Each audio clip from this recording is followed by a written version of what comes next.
Let's continue the story of performance-enhancing drugs and reminders. Here we have Lance Armstrong.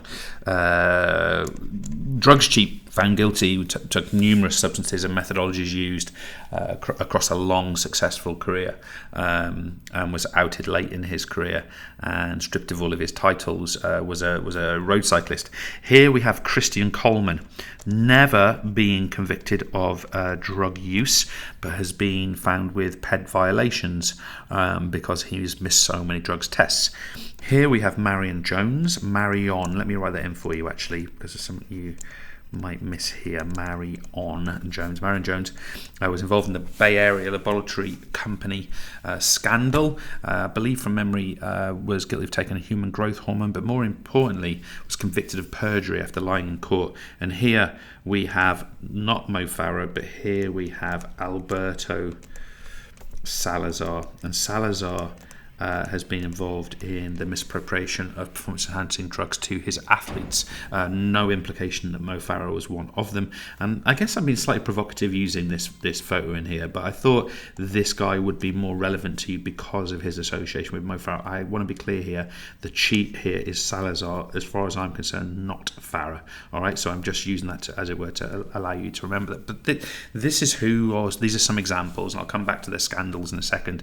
Now, what I want to do here is that, depending on what you've seen so far, you've probably seen me teach the reasons why people would take performance enhancing drugs. But I just want to stop here and I want to contemplate what would be the disadvantages. Why should someone be discouraged from doing so?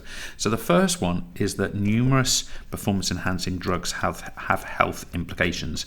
The first thing to realize is that, generally speaking, with exceptions, when athletes use performance enhancing drugs, they do so in very large quantities. A steroid is a good example. You probably use steroids at some point in your life for some kind of medical condition. It could be for asthma or for acne or for eczema or for all kinds of other conditions that you might have. But they're in tiny quantities in the main. When people take steroids for drug abuse and for ped abuse in sport, it's in absolutely giant quantities, and that can lead to all kinds of health implications. I'm not going to get into the details here, but we could be talking about all kinds of things, from liver damage to change of personality to early death, all kinds of things.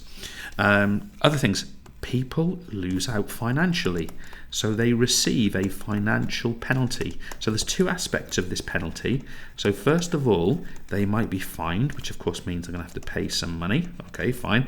But it also is to do with loss of earnings, because of course the person is going to be banned. Now, as I record this, the Coleman case has not actually been decided, so he may well be about to be banned for his continued missing of drugs tests, and that's of course going to limit his capacity to make money, and therefore there's going to be loss of earnings. Let's see how that one plays out. If you're from the future to me right now, that's probably old news, but you know what I mean. People also suffer what we would refer to as public humiliation. Let's take Armstrong. He was a hero to so many people, not least because he did all kinds of work around his charity for preventing and fighting cancer, for example. But this guy became humiliated, and many people would kind of refuse to have anything to do with him. All of his sponsors dropped him. All of his charities dropped him. I would imagine a lot of friends left him too.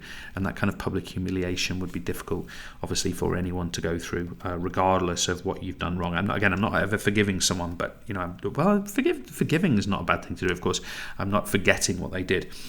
We've mentioned already the loss of earnings from disqualification or ban, but of course they are in fact disqualified or banned from their sport, so they might end up missing an Olympic Games or a World Championships or whatever it happens to be. And this, I think, is really an interesting point to finish this little disadvantages section on. What people do has an effect on other competitors.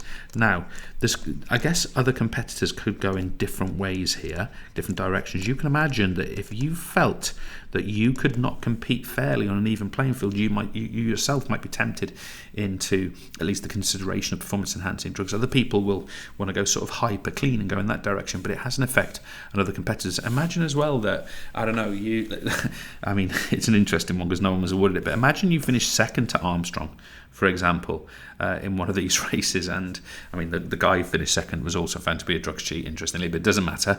Imagine you're the person who didn't get onto the podium, didn't have your moment. You get the sort of the gold medal or the award behind closed doors. Now in Armstrong's case, those Tour de France victories, they were just kind of scrapped. No one was awarded them. But you take my point, right? The moment you have to win your medal or something is lost from you. Now, finally, guys, I want to talk. I mean, I've mentioned these things already, but I want to just talk briefly about scandals.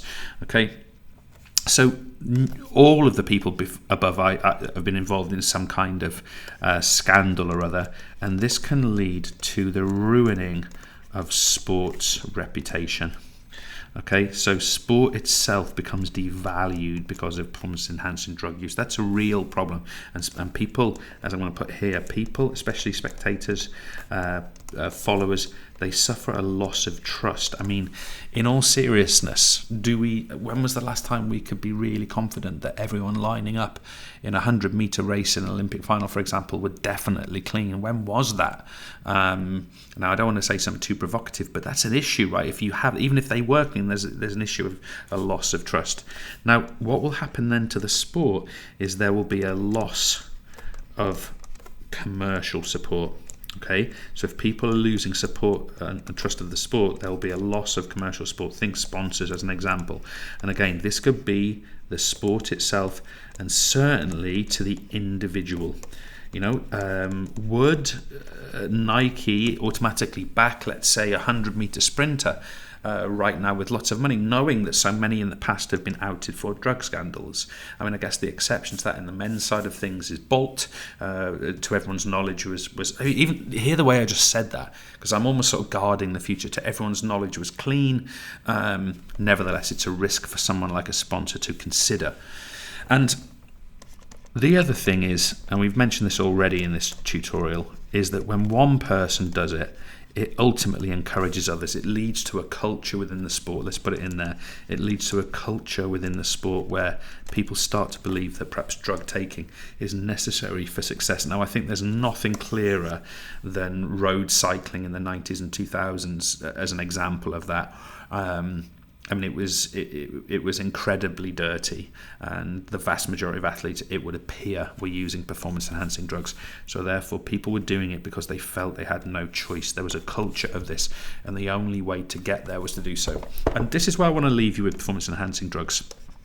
I believe if you combine hyper-competitiveness, let's put it that way, if you combine hyper-competitiveness with money and fame, which, to an extent defines modern day sport, one of the outcomes of this equation is going to be the use of drugs. Not for all people, not in every case, but there is an inevitability, because if we combine these things, now I'm not saying that's wrong or we shouldn't do it, but what I'm saying is that this is almost the inevitable outcome of this combination of factors. Okay, so if our sport demands this sort of ultra competitive nature, and winning brings money and fame, and basically losing doesn't bring anything, right? Well, this temptation is going to be there, and some people are going to make that decision. Cheers.